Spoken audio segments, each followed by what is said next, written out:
중국 정보망이 무너지고 있다. 미 중앙정보국 분석관의 단 한마디가 전 세계를 뒤흔들었습니다. 경제와 군사와 정치. 세 축이 동시에 붕괴의 조짐을 보이는 중국을 두고 전문가들은 50년 만에 처음 목격하는 충격적 상황이라며 말을 잇지 못했습니다. 더욱 심각한 문제는 중국의 흔들림이 곧바로 북한의 3일 내 붕괴로 이어질 것이라는 분석이었고, 동북아 전체가 혼란에 빠질 경우 과연 누가 그 지역의 질서를 유지할 수 있느냐는 질문이었습니다. 한국은 중국과 북한을 동시에 감당할 수 없다. 한국의 이름이 거론되자 미 육군 장군은 비웃듯 반대하며 오직 일본만이 가능하다며 일본을 전폭 지원해야 한다고 주장했습니다. 그러나 단 72시간 뒤 전략 시스템이 내놓은 결론은 세계를 경악에 빠뜨렸습니다. 15만 명 규모의 평화유지군과 12개 핵시설을 동시에 통제할 수 있는 국가는 오직 대한민국뿐이었다. 대체 무슨 일이 벌어진 것일까요? 전 세계를 놀라게 한 대한민국의 군사 시스템 이야기 now 시작합니다. 코드레드. 중국 금융 서버 무응답 구간이 12시간을 넘겼습니다. 새벽 3시 47분, 중앙정보국 경보음이 울리는 순간 저는 들고 있던 커피잔을 내려놓았습니다. 버지니아 랭리 7층 위기 대응실. 평소라면 고요해야 할 시간대였죠. 저는 데이비드 한슨입니다. 중앙정보국에서 15년 동안 동아시아 위기 대응을 맡아왔습니다. 중국 경제가 흔들릴 때마다, 북한이 미사일을 쏠 때마다 저는 이 자리에서 긴 밤을 보냈습니다. 그러나 그날 새벽 스크린에 뜬 데이터를 보자마자 직감했습니다. 이건 평소와는 차원이 다른 위기였다. 한슨. 한국 정보망에서 온 게 먼저야. 에이미 처칠이 재무부 단말기를 가리키며 말했습니다. 그녀는 새벽인데도 단정한 정장을 갖춰 입고 있었어요. 금융위기는 시간을 가리지 않으니까요. 화면에는 서울발 긴급 전문이 깜빡이고 있었습니다. 북중 급변 경보 최우선 등급이었죠. 제가 파일을 열자마자 숫자들이 쏟아졌습니다. 북중 화물 운송량 40% 감소. 저는 잠시 숨을 멈췄어요. 이건 단순한 수치가 아니었습니다. 북한이 중국에서 받는 물자가 거의 절반 가까이 줄었다는 뜻이었죠. 석유, 식량, 의약품, 기계부품, 북한 경제의 생명줄이 조여지고 있었어요. 더 충격적인 건 다음이었습니다. 북한 전력 공급 하루 6시간. 저는 다시 한번 확인했어요. 6시간. 평양조차 밤이면 암흑게 빠진다는 얘기였습니다. 공장은 멈추고 병원은 비상발전기에 의존해야 하고 군부대조차 제대로 운영할 수 없는 수준이었죠. 박소령이 보낸 건가 저는 발신자를 확인했습니다. 박재현 한국 국정원 북중 전략과장이었죠. 그와는 3년 전 워싱턴 회의에서 만난 적이 있었습니다. 말수는 적지만 그가 제공한 정보는 단 한 번도 빗나간 적이 없었어요. 과묵하지만 정확한 사람. 그게 제가 아는 박재현이었습니다. 파일 끝에 그가 덧붙인 메모가 있었어요.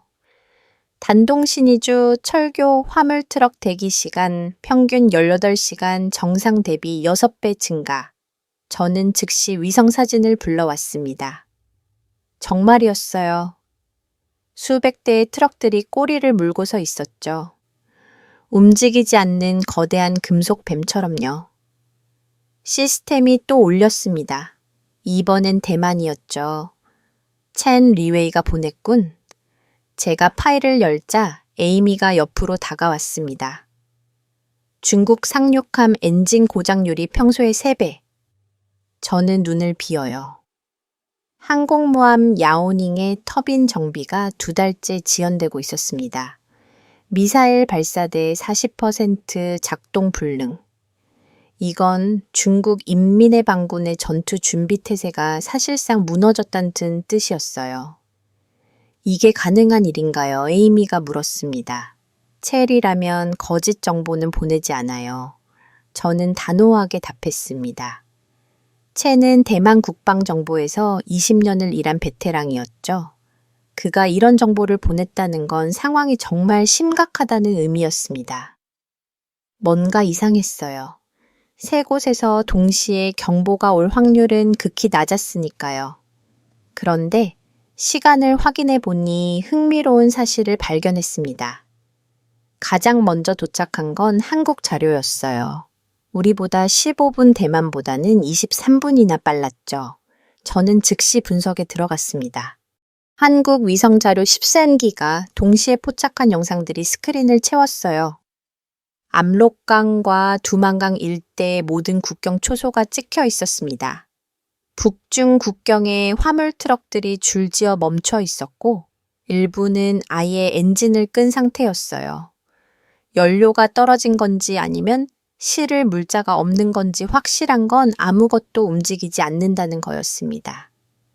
데이비드, 이것 좀 봐. 에이미가 자신의 단말기로 저를 불렀습니다. 중국 중앙은행의 데이터 플로우를 추적한 그래프였어요. 특정 시간대에 비정상적인 공백이 보였습니다. 어제 오후 2시부터 새벽 2시까지 정확히 12시간이야. 그녀의 손가락이 화면을 따라 움직였습니다. 빨간색으로 표시된 구간이 마치 심장이 멈춘 심전도 같았어요. 2시간 동안 대량의 문서가 삭제됐어. 급하게 지운 거야. 하지만 서버 로그는 남아있지. 저는 로그를 확인했습니다. 삭제된 파일명들이 복원되고 있었어요. 긴급 유동성 대책 지방정부 체연 금융 시스템이 평가 제목만 봐도 심각성을 알 수 있었죠.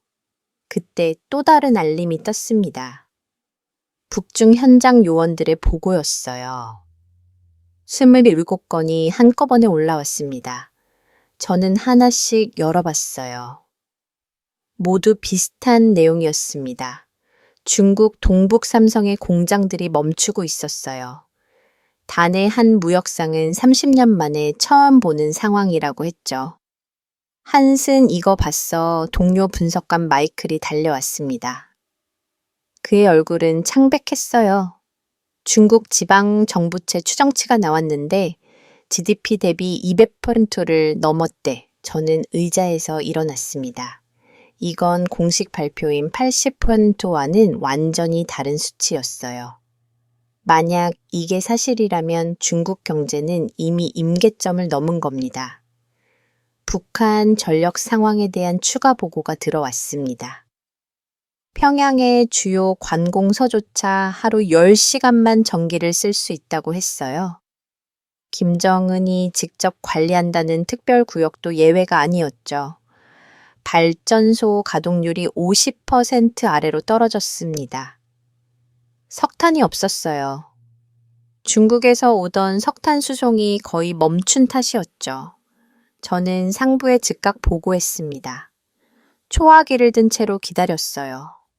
부국장의 목소리가 들리기까지 30초가 걸렸습니다. 한슨 새벽에 무슨 일이야? 중국 상황이 심각합니다. 한국, 대만, 우리 정부가 모두 일치합니다. 구체적으로 말해 저는 핵심만 간추려 보고했습니다.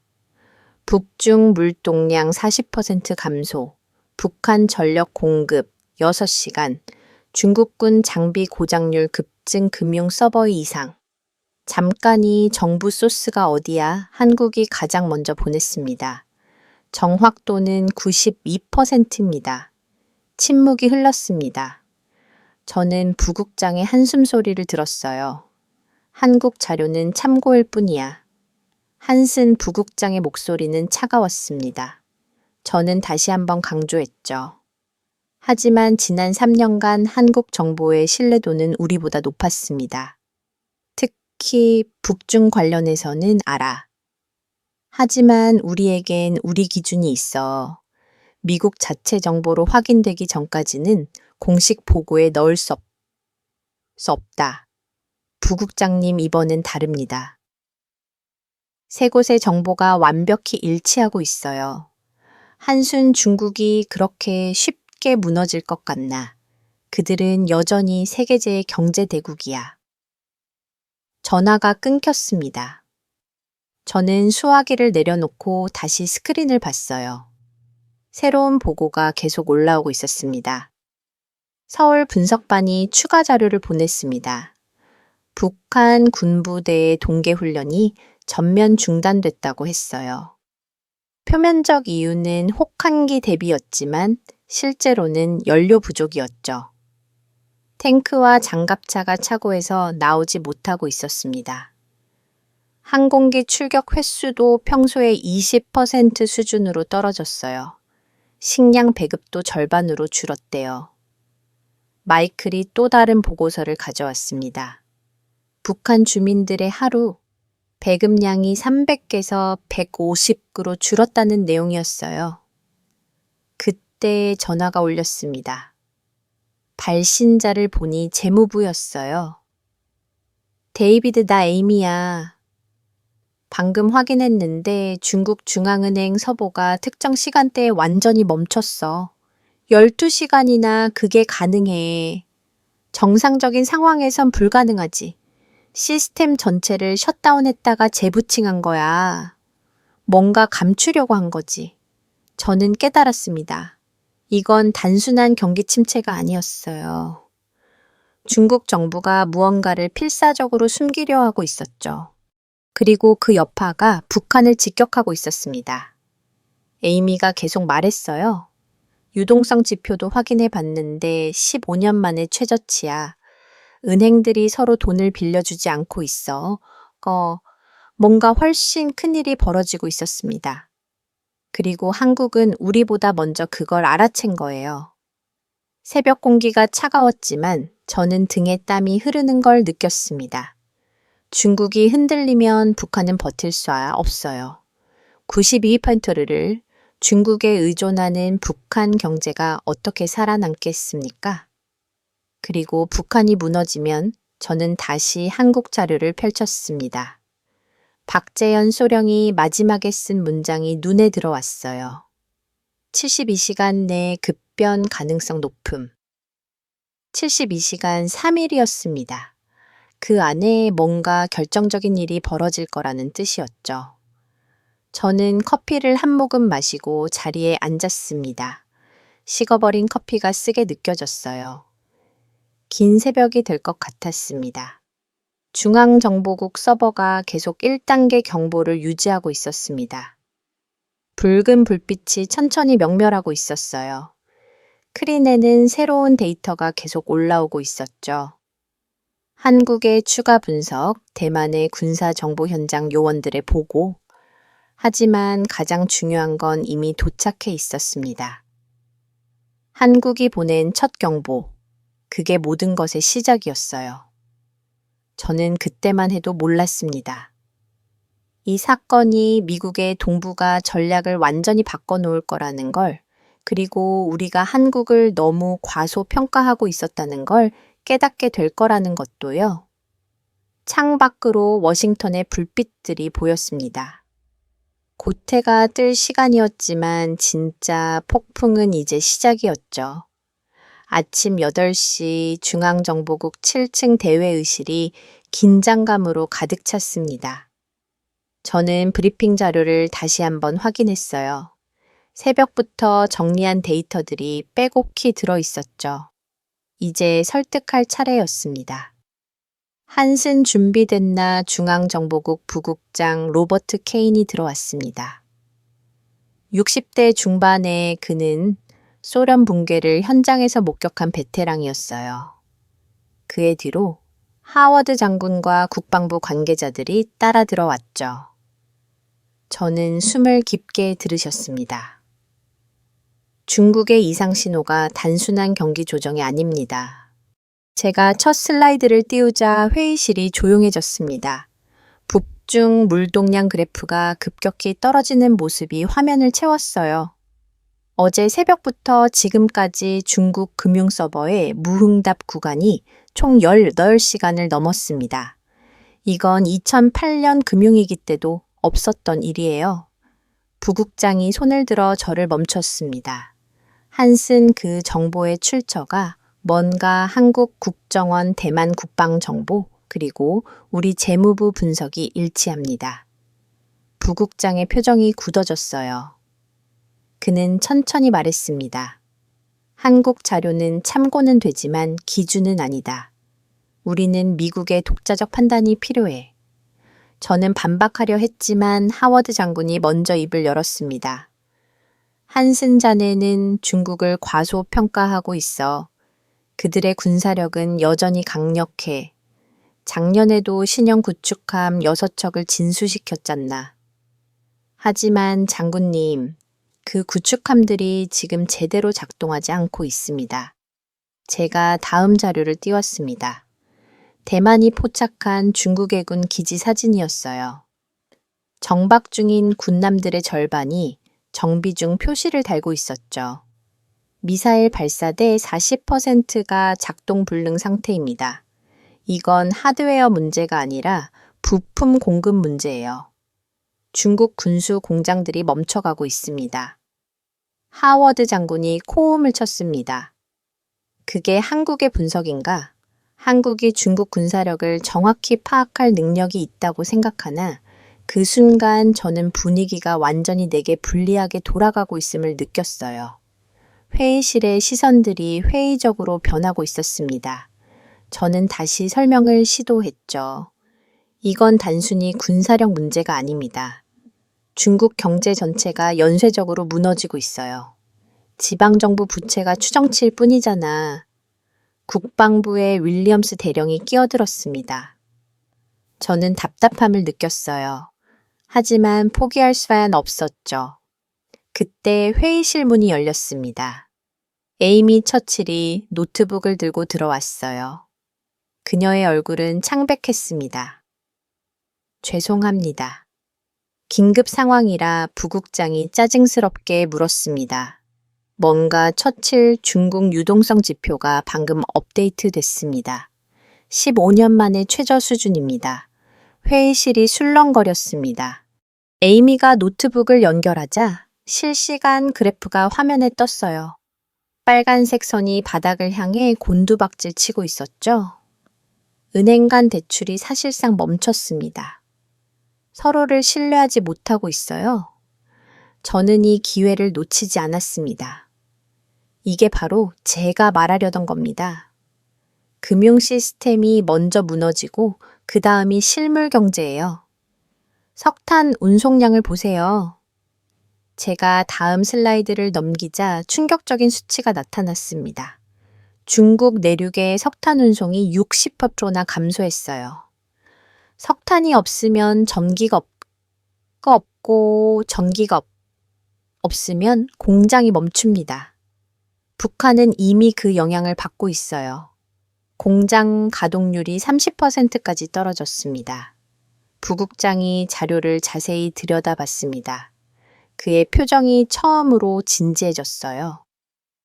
이 데이터의 신뢰도는 한국과 대만 정보가 오차 범위 3% 이내로 일치합니다. 저는 계속 설명했습니다. 북한의 상황은 더 심각했어요. 평양 신의주 간철도가 이틀째 운행을 중단했고 군부대 차량의 70%가 연료 부족으로 착궤에 방치되어 있었죠. 잠깐 북한 군대가 움직이지 못한다고 하워드 장군의 목소리에 처음으로 우려가 섞였습니다. 저는 고개를 끄덕였어요. 동계 훈련이 전면 취소됐습니다. 표면적으로는 혹한 대비지만 실제로는 연료가 없어서예요. 그때 마이클이 급히 들어왔습니다. 그의 손에는 방금 도착한 보고서가 들려 있었어요. 데이비드 대만에서 추가 정보가 왔어. 중국 정치국 회의가 사흘 연속 취소됐대. 이건 정말 이례적인 일이었습니다. 중국 공산당 정치국 회의가 연속으로 취소된 건 천안문 사태 이후 처음이었죠. 부국장이 손가락으로 테이블을 두드렸습니다. 그가 하는 같은 행동인데 깊이 생각할 때 나오는 습관이었어요. 한슨 다른 가능성은 없나? 중국이 의도적으로 정보를 차단하는 것일 수도 그렇다면 더 위험한 거죠. 저는 즉각 대답했습니다. 정보를 차단한다는 건 숨길 게 있다는 뜻이니까요. 그리고 이 정도 규모로 숨긴다는 건 에이미가 끼어들었습니다. 방금 확인했는데 상하이 증시에서 대규모 공매도 포지션이 잡히고 있어요. 누군가는 이미 알고 있다는 거죠. 회의실 분위기가 바뀌기 시작했습니다. 회의적이던 표정들이 우려로 변하고 있었어요. 하지만 하워드 장군은 여전히 고집을 부렸습니다. 그래도 중국이 그렇게 쉽게 무너지겠나. 그들은 외환 보유고만 3조 달러가 넘어 장군님 외환 보유고는 유동성 위기 앞에서는 무용지물입니다. 에이미가 차분하게 설명했어요. 2008년 금융위기 때를 기억하세요. 이먼 브라더스도 자산은 충분했지만 하루아침에 무너졌죠. 저는 마지막 자료를 꺼냈습니다. 북중 국경의 실시간 위성 영상이었어요. 지금 이 순간에도 북한 난민들이 국경으로 몰려가고 있습니다. 아직 소규모지만 이게 시작이에요. 중국이 흔들리면 북한은 버틸 수 없습니다. 부국장이 일어났습니다. 회의가 끝날 시간이었어요. 한슨 계속 모니터링해. 하지만 공식 보고서에는 아직 넣지 마. 우리 독자 확인이 끝날 때까지 저는 실망감을 숨기려 했었습니다. 하지만 적어도 완전히 무시당하지는 않았어요. 회의실을 나오면서 에이미가 조용히 말했습니다. 그들도 알고 있어. 단지 인정하고 싶지 않을 뿐이야. 저는 고개를 끄덕였습니다. 하지만 시간이 없었어요. 박재현 소령이 말한 72시간. 이미 12시간이 지났습니다. 사무실로 돌아가자 새로운 보고가 쌓여 있었습니다. 중국 동북 삼성의 은행 6곳이 현금 인출을 제한했다는 소식이었어요. 뱅크런이 시작되고 있었죠. 전화가 울렸습니다. 발신자를 보니 한국이었어요. 박재현 소령이었습니다. 한슨 추가 상황이 있습니다. 그의 목소리는 차분했지만 긴박함이 느껴졌어요. 북한 김정은이 긴급당 정치국 회의를 소집했습니다. 새벽 2시예요. 새벽 2시. 그리고 중국 특사가 평양으로 비밀리에 들어갔습니다. 뭔가 큰일이 벌어질 것 같습니다. 전화를 끊고 저는 창밖을 봤습니다. 워싱턴은 평화로워 보였어요. 하지만 지구 반대편에서는 폭풍이 몰려오고 있었죠. 저는 다시 컴퓨터 앞에 앉았습니다. 부국장의 지시와 상관없이 저는 보고서를 계속 작성하기로 했어요. 누군가는 준비해야 했으니까요. 그때 마이클이 달려왔습니다. 데이비드 방금 베이징에서 연락이 왔어. 중국 인민은행이 긴급 유동성 공급을 시작했대. 규모가 5억 위안이야. 5억 위안. 하나로 약 80조 원이었습니다. 이 정도 규모의 긴급 자금 투입은 그들이 얼마나 다급한지를 보여주는 증거였어요. 저는 확신했습니다. 이건 시작일 뿐이라고. 그리고 한국은 이미 모든 걸 내다보고 있었어요. 문제는 우리가 그들의 경고를 제대로 받아들이느냐는 것이었죠. 시계를 봤습니다. 오후 2시. 박재현이 말한 72시간 중 18시간이 지났습니다. 시간이 얼마 남지 않았어요. 랭리 본부 지하 3층 통합정부분 분석실에 거대한 스크린이 켜졌습니다. 저는 숨을 멈췄어요. 한국, 대만, 미국의 정보가 처음으로 하나의 지도 위에 겹쳐지는 순간이었죠. 연결 완료했습니다. 기술팀의 목소리가 들렸습니다. 3차원 지도가 천천히 돌아가며 동아시아 전체를 보여줬어요. 붉은 점들이 중국 전역에서 깜빡고 있었습니다. 각각이 이상 신호를 나타내는 지표였죠. 채 리웨이가 접속했어. 에이미가 알려줬습니다. 화면 오른쪽에 대만 국방정부국의 로고가 떴어요. 첸의 얼굴이 화상 연결시가 넘은 타이베이에서 그는 피곤해 보였지만 빛은 날카로웠죠. 미스터 한 방금 추가 자료를 보냈습니다. 채이 말하자마자 새로운 데이터가 화면을 채웠습니다. 저는 입을 다물 수 없었어요. 중국 해군 동함대의 실제 상황이 그대로 드러나 있었습니다. 착륙함 12척 중 8척의 엔진이 고장. 출리, 부품 조달 기한 미정 항공모함 야오닝의 캐터폴트 시스템 손상 터빈 교체 필요하나 부품 재고에 없음. 저는 자료를 확대했습니다. 미사일 발사대 40% 작동 불능. 이건 단순한 정비 문제가 아니었어요. 채 이게 언제부터였나요? 2달 전부터 시작됐습니다. 처음엔 일상적인 정비로 보였죠. 하지만 지난 2주 사이에 급격히 악화됐어요. 그가 추가 영상을 보냈습니다. 대만의 광학 위성이 포착한 고해상도 사진이었어요. 칭다오 군왕에 정박 중인 구축함들 절반 이상이 붉은색 정비 중 깃발을 달고 있었죠. 군수 공장 가동률도 확인했습니다. 선양 미사일 공장 30% 달엔 조선수 20% 체내 목소리가 점점 낮아졌습니다. 중국 군수 산업의 심장부가 멈춰가고 있었어요. 그때 한국 국정원의 2번째 보고가 도착했습니다. 박재현 소령이 팀이 보낸 거였죠. 저는 즉시 파일을 열었습니다.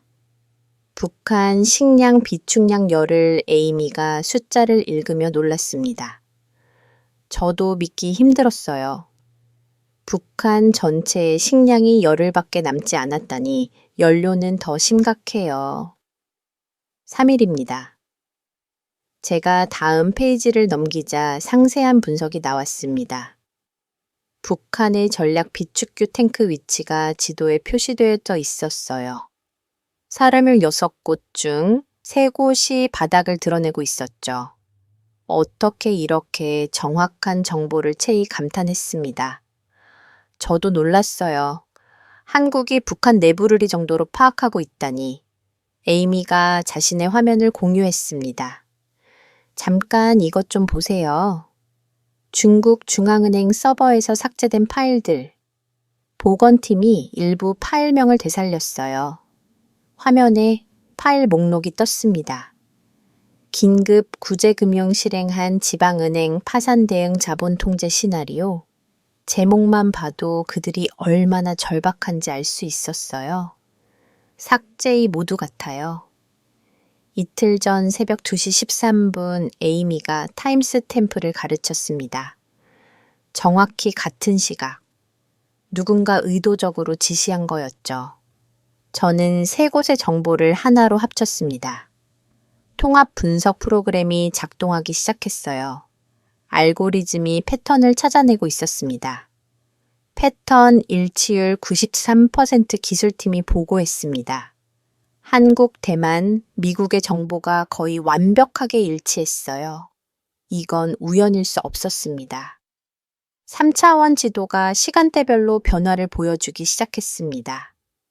중국 동북부에서 시작된 붉은 물결이 남쪽으로 퍼져가는 모습이었어요.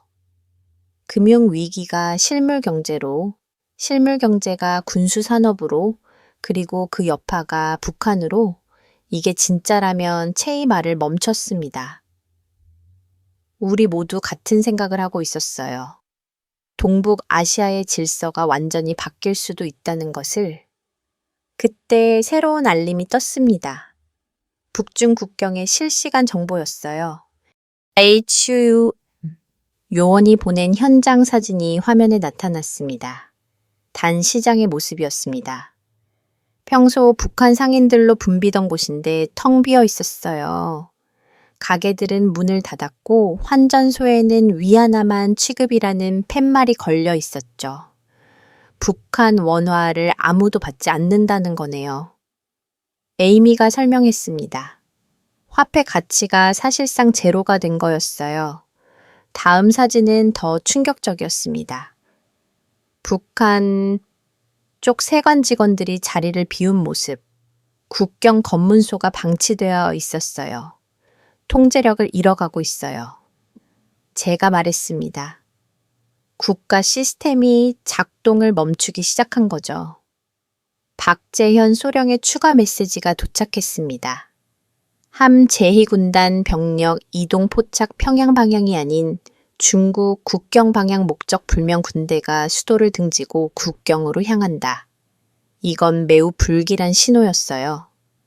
탈영을 막기 위한 것인지 아니면 난민을 막기 위한 것인지. 데이비드, 이것 좀 봐요. 마이클이 달려왔습니다. 그의 태블릿에는 중국 소셜미디어 검열 데이터가 떠 있었어요. 지난 48시간 동안 삭제된 게시물이 평소의 10배예요. 주로 은행 부채 도산 관련 키워드들이죠. 중국 정부가 필사적으로 정보를 통제하려 하고 있었습니다. 하지만 디지털 시대에 모든 걸 막을 수는 없죠. 채이 손을 들었습니다. 방금 추가 정보입니다. 중국 로켓군 기지 내 곳에서 비상 소집이 있었어요. 하지만 병력의 30%만 응했답니다. 나머지는 행방불명입니다. 탈영으로 추정됩니다. 회의실이 조용해졌습니다. 중국군에서 대규모 탈영이라니 이건 체제 자체가 흔들린다는 신호였어요. 에이미가 금융 데이터를 업데이트했습니다. 홍콩 증시 선물 거래에서 엄청난 공매도가 잡히고 있어요. 누군가는 폭락을 예상하고 있다는 거죠. 저는 모든 데이터를 종합해 하나의 타임라인을 만들었습니다. 이틀 전 중국 금융 서버 쉬다운 하루 전 북한 연료 고갈, 그리고 지금 군부대 탈영 에스컬레이션이 가속화되고 있어요. 제가 그래프를 가르쳤습니다. 곡선이 거의 수직으로 치솟고 있었죠. 이 속도라면 정말 72시간 안에 체이마를 끝맺지 못했습니다. 우리 모두 알고 있었어요. 북한이 붕괴 직전이라는 것을. 그때 백악관으로부터 연락이 왔습니다. 국가안보회의에서 예비 브리핑을 요청한다는 내용이었어요. 드디어 관심을 갖기 시작했군요. 에이미가 안 돼 한숨을 쉬었습니다. 저도 마찬가지였어요. 이제 미국 정부도 사태의 심각성을 인지하기 시작한 거죠. 저는 통합 분석 지도를 다시 한번 살펴봤습니다. 한국의 조기 경보가 이거 얼마나 정확했는지 새삼 놀랍습니다. 그들은 우리보다 훨씬 먼저 이 모든 걸 예측했어요. 체이 화상 회의를 끝내기 전에 말했습니다. 한슨 우리 정보부의 평가는 이렇습니다. 중국은 이미 임계점을 넘었어요. 되돌릴 새 없습니다. 화면이 꺼졌습니다. 저는 에이미와 눈이 마주쳤어요. 우리도 같은 결론에 도달하고 있었죠. 마이클이 추가 보고를 가져왔습니다. 북중 국경 주민들 사이에서 이상한 소문이 돌고 있대요. 곧 전쟁이 날 거라고. 전쟁 북한이 폭발하기 전에 중국이 먼저 개입할 거라는 얘기예요. 이건 새로운 변수였습니다. 중국이 북한 붕괴를 막기 위해 직접 개입한다면 저는 박재현 소령에게 긴급 메시지를 보냈습니다. 한국의 대응 계획을 알아야 했어요. 그들이 이런 시나리오까지 예상하고 있는지 답은 의외로 빨리 왔습니다. 모든 시나리오의 대비 중 상세 내용은 되면 회의에서 짧지만 함축적인 메시지였습니다. 한국은 이미 준비가 되어 있다는 뜻이었죠. 시계를 봤습니다. 오후 6시 박재현이 경고한 72시간 중 24시간이 지났어요. 시간이 빠르게 흘러가고 있었습니다. 저는 백악관 브리핑을 준비하기 시작했습니다. 이번에는 그들을 설득해야 했어요. 한국의 경고를 진지하게 받아들이도록. 그때 에이미가 놀란 목소리로 외쳤습니다. 데이비드 베이징 공항이 국제선 운항을 중단했대요. 또 하나의 도미노가 쓰러지고 있었습니다. 포렌식 팀의 보고를 받은 순간 저는 의자에서 벌떡 일어났습니다. 삭제된 중국 문건들이 실제 발신 기록과 완벽히 일치한다는 내용이었어요. 이건 누군가 조작한 가짜 정보가 아니라 진짜 중국 정부 문서였다는 뜻이었죠. 타임스탬프가 모두 동일합니다. 2월 16일 오전 2시 13분 포렌식 전문가 제임스 김이 모니터를 가르쳤습니다. 삭제 명령이 베이징 시간으로 정확히 같은 순간에 실행됐어요. 중앙의 지시 없이는 불가능한 일이었죠. 저는 복원된 파일들을 하나씩 열어봤습니다. 긴급 금융 정화 방안. 첫 페이지만 봐도 얼마나 심각한지 알 수 있었어요. 지방은행 서삼수의 곳을 고위험군으로 분류하고 있었죠. 그중 19곳은 즉각 개입의 필요라고 적혀 있었습니다. 에이미가 다른 문서를 분석하고 있었습니다. 이것 보세요. 인민해방군 군수 조달 현황 부품 공급 차질로 주요 장비 정비가 2달 이상 지연되고 있대요. 그녀가 스크롤을 내리자 충격적인 수치들이 나타났습니다. 전투기 가동률 58%, 전차 정비 완료율 42%, 해군 함정 출항 준비율 37% 정도면 사실상 전투 능력을 상실한 거 아닌가요? 제임스가 놀란 표정으로 물었습니다. 저는 고개를 끄덕였어요. 중국군의 실제 전력이 정도로 떨어져 있다니 그때 첸 리웨이로부터 긴급 연락이 왔습니다. 화상통화를 연결하자 그의 심각한 얼굴이 화면에 나타났어요. 한슨 방금 확인한 정보입니다. 중국 군수 공장 생산량이 60% 감소했어요. 60%에 저는 되물었습니다. 이건 거의 붕괴의 수준이었어요. 선양 탄약 공장, 다른 미사일 생산 시설, 청두 전자부품 공장 모두 비슷한 수준입니다. 원자재가 이제 없어요. 자금도 끊겼고요. 채이 보낸 자료를 확인하자 더 놀라운 사실이 드러났습니다. 중국이 자랑하던 첨단 무기 생산 라인이 대부분 멈춰 있었어요. 박재현 소령의 보고도 도착했습니다. 북한의 대중국 의존도 분석이었죠. 92% 에이미가 숨을 들이켰습니다. 북한 경제의 92%가 중국에 의존하고 있었어요. 석유는 100%, 식량은 80%, 생필품은 95%. 이건 의존이 아니라 완전한 종속이네요. 제가 말했습니다. 중국이 기침하면 북한은 폐렴에 걸리는 수준이었죠. 박재현 소령의 추가 메시지가 왔습니다. 북한 내부 동양 김정은이 군부 지휘관들을 연속 소집 중재는 비상시국 대응, 구체적 내용은 아직 파악 못함, 불안한 신호였습니다. 북한 지도부도 상황의 심각성을 인지하고 있다는 뜻이었으니까요. 그때 중앙정보국 부국장실에서 호출이 왔습니다. 저는 즉시 올라갔어요. 부국장 케인이 심각한 표정으로 기다리고 있었습니다. 한슨 백악관에서 추가 정보를 요구하고 있네. 중국 상황이 정말 이렇게 심각한가, 네. 부국장님, 포렌식 팀이 중국 정부 문서를 인증했습니다. 모두 진짜예요. 저는 준비해간 태블릿을 건넸습니다. 부국장이 자료를 넘기며 표정이 점점 굳어졌어요.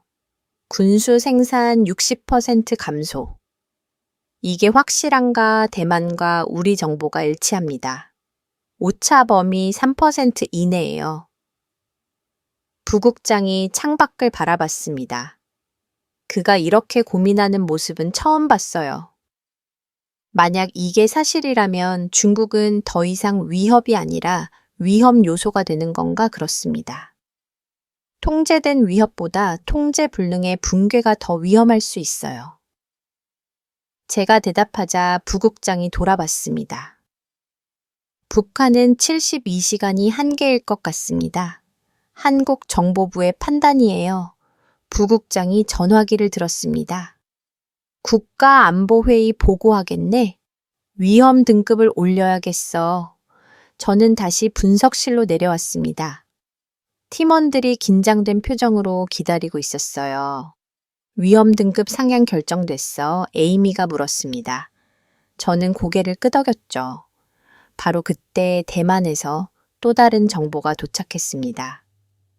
중국 정치국 상무회의원 회의록의 일부가 유출된 것이었어요.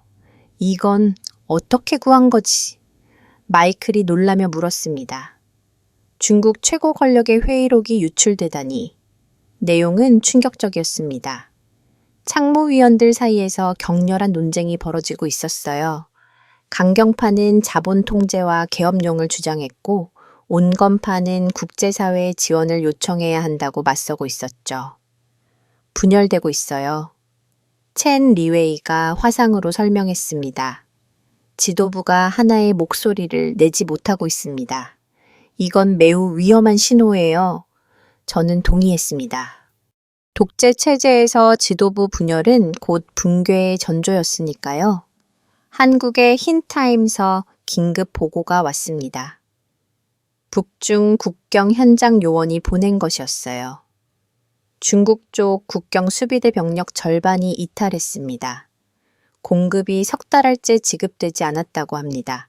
이건 정말 심각한 상황이었습니다. 국경 통제가 무너지면 대규모 안민 사태가 벌어질 수 있었어요. 북한 쪽은 어때요? 제가 물었습니다. 답은 더 충격적이었어요. 북한 국경 비대가 중국 상인들에게 매물을 요구하고 있습니다. 위안 하나 달러만 받는데요. 자기들 돈은 안 받는다는 거죠. 북한 군인들조차 자국 화폐를 신뢰하지 않는다. 이건 체제 붕괴의 명백한 신호였습니다. 에이미가 새로운 금융 데이터를 띄웠습니다. 상하이 은행 간 콜금리가 스파이크를 찍었어요. 연 30%를 넘었다가 다시 거래가 중단됐습니다.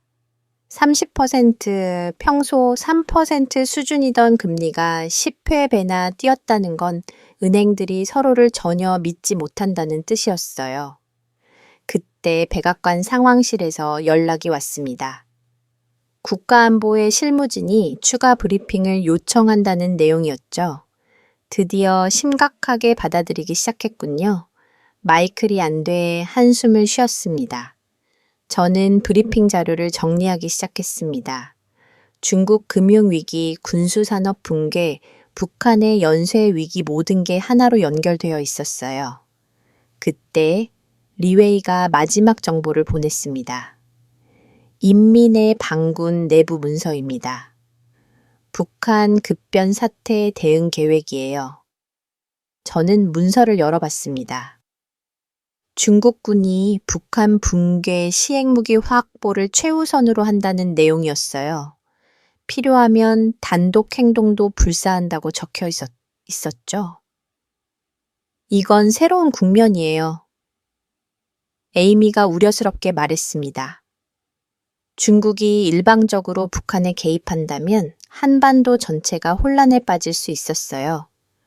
박재현 소령에게 이 정보를 전달했습니다. 답은 의외로 침착했어요. 인지하고 있음, 대응 계획 존재함. 창세 내용은 곧 공유 예정.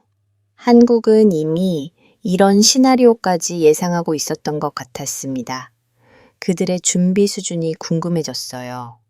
포렌식 팀이 추가로 보관한 중국 문서가 도착했습니다. 금융 시스템 붕괴 시나리오라는 제목이었어요. 작성일은 한 달 전 그들도 이미 최악의 상황을 예상하고 있었던 거죠.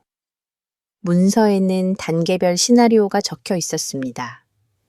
1단계 지방은행 파산 2단계, 대형은행 위기, 3단계 중앙은행 개입, 4단계 자본 통제, 5단계 국제 지원 요청. 현재 몇 단계인 것 같아요? 제임스가 물었습니다. 3단계 말에서 4단계 초입. 에이미가 판단했습니다. 저도 동의했어요. 중앙은행이 막대한 유동성을 공급했지만 효과가 없었고, 이제 자본 통제를 검토하는 단계였죠. 중앙정보국 위기대응센터가 가동되기 시작했습니다. 부국장의 지시로 동아시아 담당 인력이 2배로 증원됐어요. 이제 미국 정부도 사태의 심각성을 완전히 인정한 거였습니다. 저는 시계를 봤습니다. 밤 11시 박재현 소령이 말한 72시간 중 3~1시간이 지났어요. 시간이 점점 촉박해지고 있었습니다. 그때 CNN 속보가 떴습니다. 홍콩 증시가 거래 개시 30분 만에 서킷 브레이커가 발동됐다는 소식이었어요.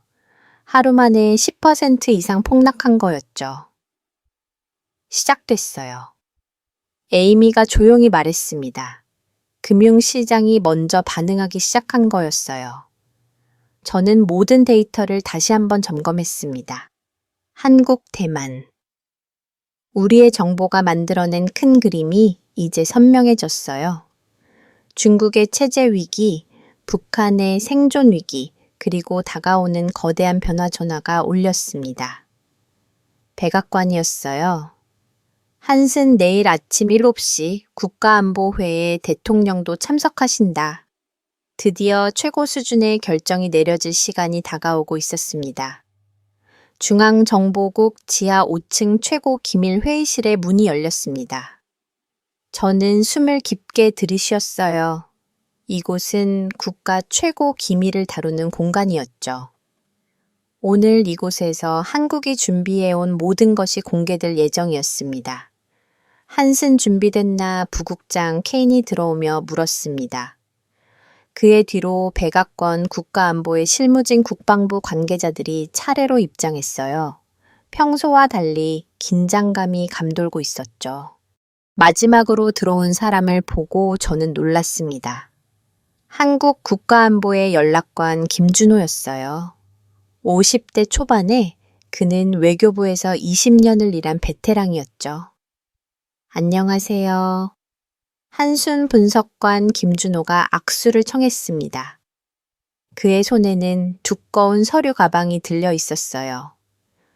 오늘 보여드릴 내용은 한국이 15년간 준비해온 계획입니다. 처음으로 전체를 공개하는 거예요. 회의실 조명이 어두워지고 대형 스크린이 켜졌습니다. 급변사태 6단계 대응 계획이라는 제목이 떴어요. 김준호가 리모컨을 들었습니다. 첫 번째 단계 조기경보 체계입니다. 크린에 한반도 전체를 덮는 감시망이 나타났습니다. 저는 입을 다물 수 없었어요. 북중 국경 전체에 걸쳐 있는 감시 시스템의 규모가 상상 이상이었습니다. 위성 23기 지상 감시소 저다이도꽃 그리고 그가 잠시 멈췄습니다. 북한 내부 협력자크 320명 회의실이 술렁거렸습니다. 북한 내부에 그 정도 규모의 정보망을 구축했다니 24시간 실시간 모니터링이 가능합니다. 북한의 어떤 이상 징후도 6시간 안에 파악할 수 있어요. 부국장이 손을 들었습니다. 그 정보의 정확도는 지난 5년간 97%였습니다. 김준호가 통계 자료를 띄었습니다. 한국이 예측한 북한 동향과 실제 벌어진 일들의 비교표였어요. 거의 완벽하게 일치했습니다. 두 번째 단계 대규모 난민 수용 계획입니다. 다음 슬라이드가 나타났습니다. 한국 전역에 준비된 난민 수용 시설의 위치와 규모가 표시되어져 있었어요. 300만 명을 즉시 수용할 수 있습니다. 에이미가 놀라서 물었습니다. 300만이요. 경기도 북부에 80만, 강원도에 70만, 충청도에 50만. 김준호가 지역별 수용 능력을 설명했습니다. 각 시설에는 이미 식량, 의료품, 생활용품이 비축되어 있었어요. 준비 기간이 얼마나 걸렸습니까? 국방부 윌리엄스 대령이 물었습니다. 10년입니다. 매년 업데이트하고 있어요. 세 번째 단계가 화면에 떴습니다. 저는 숨을 멈췄어요. 평화유지군 즉시 투입 계획입니다. 한국군 15만 명의 배치 계획이 상세히 나와 있었습니다. 북한 주요 도시별 투입 병력 이동 경로 소요 시간까지 모두 계산되어 있었어요. 평양까지 12시간, 함흥까지 8시간, 신의주까지 16시간. 김준호가 시뮬레이션을 실행했습니다. 화면에서 한국군 부대들이 신속하게 북한 전역으로 퍼져나가는 모습이 보였어요. 지급률이 97%입니다. 97%. 하워드 장군이 믿을 수 없다는 표정으로 되물었습니다. 매년 2번씩 비밀 훈련을 실시했습니다.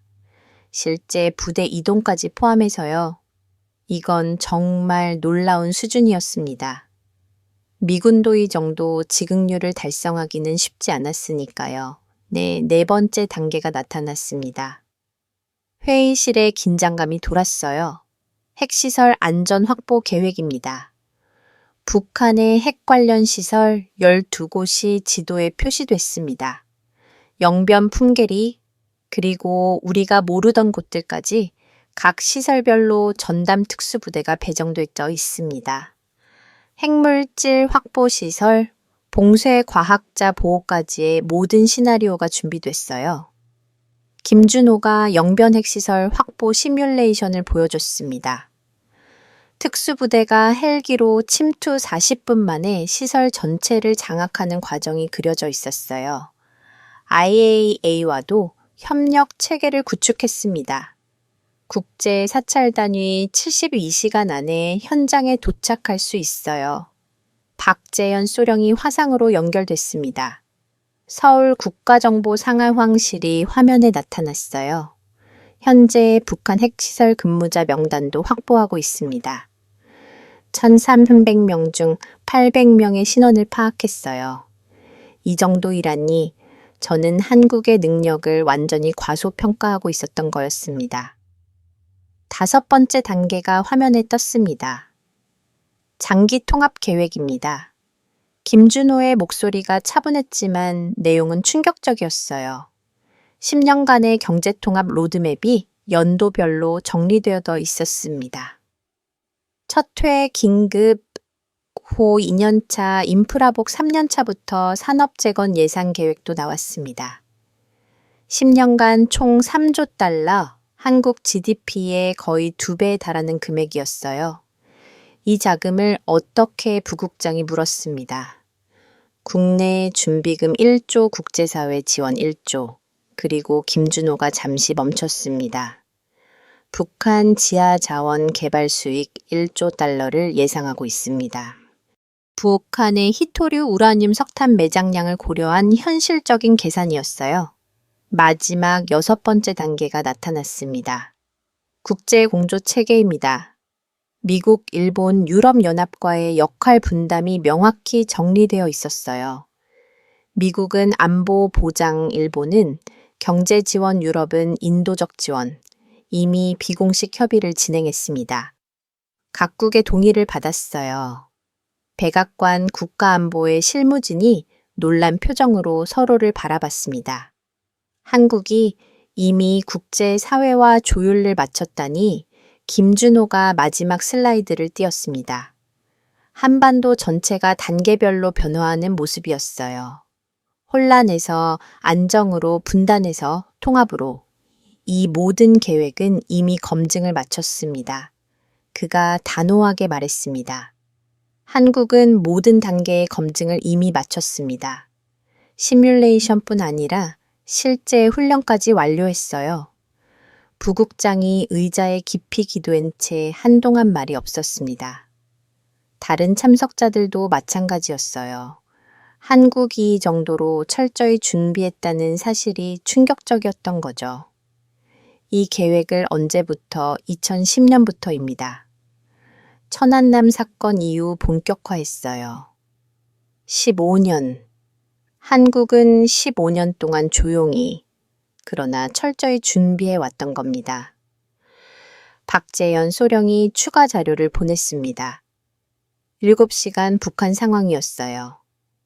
현재 평양 시내 전력 공급이 4시간으로 줄었습니다. 엘리트 지역도 예외가 아니에요. 화면에 평양의 야간 위성 사진이 떴습니다. 한때 불야성을 자랑하던 중심가도 어둠에 잠겨 있었어요. 식량 배급소 앞에 줄이 300m씩 늘어서 있습니다. 하지만 배급할 식량이 없어요. 김준호가 덧붙였습니다. 우리 추산으로는 48시간 안에 첫 번째 대규모 이탈이 시작될 겁니다.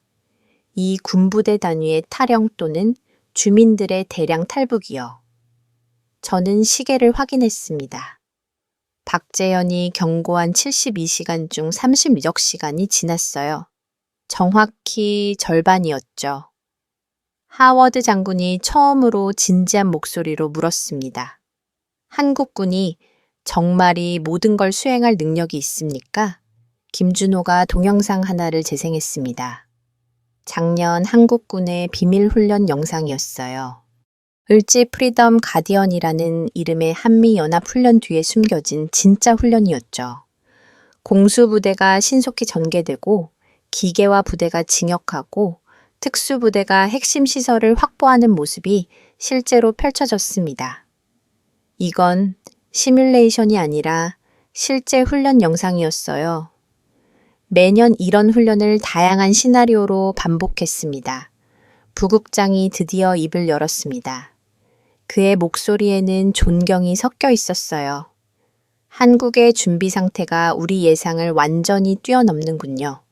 그는 공식 문서를 꺼내 조용히 서명했습니다.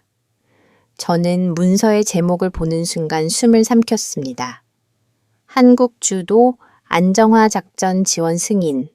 문서 상단에는 한국 안정화 역량 우수라는 문구가 부국장의 필체로 적혀 있었습니다. 이는 미국이 한국의 능력을 공식적으로 인정했다는 의미였습니다. 김준호가 자리에서 일어섰습니다. 감사합니다. 하지만 시간이 없습니다. 중국이 먼저 움직일 수 있어요. 중국이요? 저는 놀라서 되물었습니다. 그들도 북한 핵을 노리고 있어요. 우리보다 먼저 확보하려 할 겁니다. 새로운 변수가 등장한 순간이었습니다. 한국과 미국과 중국 모두가 북한을 예의주시하고 있었고 누가 먼저 움직이느냐가 모든 것을 결정할 상황이었죠. 회의가 끝난 뒤 저는 김준호와 따로 이야기를 나눴습니다. 왜 이제야 이 계획을 공개하신 겁니까? 그는 의미심장한 미소를 지었습니다. 때를 기다린 겁니다. 미국이 우리를 진지하게 받아들일 때까지. 그리고 그때가 바로 지금이죠. 중국이 흔들리고 북한이 무너져가는 지금 한국의 역할은 필수적이라는 걸 모두가 깨달았으니까요. 그의 말은 옳았습니다. 이제 한국 없이는 다가올 혼란을 통제할 수 없는 상황이었습니다. 저는 다시 상황실로 돌아갔습니다. 에이미와 마이클이 긴장한 얼굴로 기다리고 있었어요. 어땠어? 한국이 우리보다 훨씬 앞서 있었어요. 제가 본 내용을 설명하자 두 사람도 놀라움을 숨기지 못했습니다. 우리는 모두 한국을 과소평가하고 있었던 거였죠. 중앙정보국 전략분석실. 거대한 서버들이 낮게 울리는 소리를 내고 있었습니다. 저는 긴장한 채 모니터를 바라보았습니다. 아틀라스 전략 예측 시스템이 부칭 중이었고 화면은 어둠 속에서 천천히 빛나고 있었습니다. 이 시스템은 중앙정보국이 10년에 걸쳐 개발한 최첨단 시뮬레이션 프로그램이었습니다. 입력 데이터 확인 완료. 전략실장 마커스 톰슨이 마지막 점검을 마쳤습니다. 그는 60대 초반의 노련한 분석가로 냉전 시대부터 수십 년간 전략 예측을 맡아온 인물이었죠. 그의 예측은 거의 틀린 적이 없었습니다. 중국 경제지표, 북한 체제 생존 데이터, 한국의 대응 능력 모두 입력했습니다. 저는 지난 며칠간 수집한 모든 정보를 시스템에 넣었습니다. 한국이 제공한 자료 대만의 군사 정보, 미국의 금융 분석까지 총 테라바이트 단위의 데이터였습니다. 시뮬레이션 시작. 톰슨이 엔터 키를 누르자 화면 가득 그래프가 솟아오르기 시작했습니다. 수천 개의 변수가 서로 영향을 주며 미래의 시나리오가 그려지고 있었죠. 첫 결과가 떴습니다. 중국 체제 위기 확률 73%. 톰슨이 숫자를 읽는 순간 방 안의 공기가 무거워졌습니다. 6개월 내 중국이 정치와 군사와 사회 전반에서 심각한 위기에 빠질 확률이 73%라는 뜻이었습니다. 이건 단순한 경제 불안이 아니라 국가적 붕괴를 의미했습니다. 옆에서 지켜보던 백악관 국가안보회의 실무진 캐럴린 리가 말을 잃었습니다. 73%는 거의 확실하다는 의미였으니까요. 다음 결과가 나타났습니다. 북한 생존 위기 가능성 94%. 순간 방 안이 정적에 잠겼습니다. 30일 내 북한이 생존 불가능한 위기로 떨어질 확률이 94%라니 거의 확정이네요. 에이미가 낮은 목소리로 말했습니다. 시스템은 계속 분석을 이어갔습니다. 북한 정권 붕괴 시나리오, 대규모 난민 발생 패턴, 군부 쿠데타 가능성. 수십만 개의 경우의 수가 실시간 계산되고 있었습니다. 그리고 마지막으로 놀라운 수치가 나타났습니다. 한국의 안정화 역량 점수 94점. 톰슨도 놀란 표정을 감추지 못했습니다. 만점이 100점인 시스템에서 94점이라니 이는 한국이 북한 급변 사태를 통제할 능력이 거의 완벽하다는 의미였습니다.